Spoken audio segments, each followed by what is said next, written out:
दोस्तों, शुरू करते हैं आज की कहानी।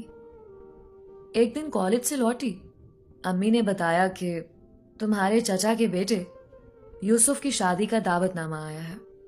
तुम अपनी तैयारी कर लो, बुध को जाना है। मुझे शादियों में जाना पसंद नहीं था, लेकिन जिसकी शादी थी उनके वालिद की अब्बू के साथ कुछ खफकी चल रही थी। जब वो बेटे की शादी का कार्ड लेकर आए और वालिद से कहा कि मैं पिछली रंजिश भुला देना चाहता हूँ, इसलिए दावतनामा देने खुद आया हूँ, तभी वालिद साहब ने उनको गले से लगा लिया और उनकी खुशी में शरीक होने का वादा भी कर लिया।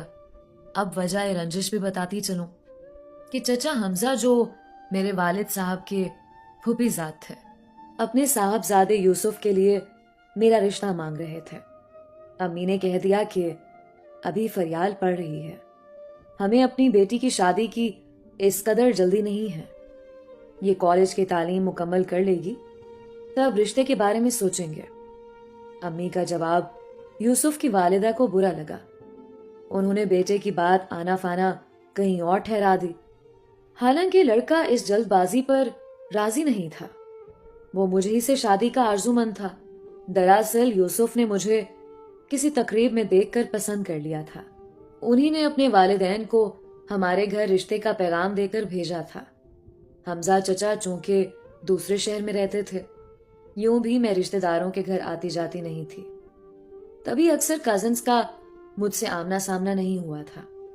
चचा हमजा से करीबी रिश्ता होने के सबब वालिद साहब भी रंजिश को भुला देना चाहते थे, क्योंकि जिंदगी भर के संजोग तो किस्मत से होते हैं। फिर पहले से मौजूद रिश्ते में कतई ताल्लुकी क्यों? अब्बू ने अम्मी को भी समझाया कि हम सबको उनके घर की खुशी में जाना चाहिए। दोनों लड़कियों को भी ले चलो, वरना हमजा भाई महसूस करेंगे। यूं हम शादी पर जाने को तैयार हो गए। हम बहनें पहली बार उनके घर जा रही थीं। चूंकि बारात पिंडी से सियालकोट जानी थी, लिहाजा तेल मेहंदी की रस्म से 2-4 रोज पहले हम चचा हमजा के घर चले गए। अब हमें वलीमा तक यहाँ ही रुकना था। तेल मेहंदी वाले दिन रस्म करके हम जब फारिग हुए तो सब सोने की तैयारी करने लगे। हम लड़कियों को नींद नहीं आ रही थी। दूसरे शहर बारात जाने की वजह से घर में मेहमान ज्यादा थे। उनमें कुछ दुल्हन की तरफ के लोग भी थे। लिहाजा रात में जिसको जहां जगह मिली पड़कर सो गए। किसी को अच्छा बिस्तर मिला, किसी को हल्का। किसी के हिस्से में पलंगो मसारी, तो किसी को फर्श पर बिछोना डालकर सोना पड़ा। फर्श पर सोने वालों में हम 4 सहेलियां भी शामिल थीं, जो आपस में कजिन्स थीं। सर्दियों के दिन थे। फर्श पर गद्दे और कंबल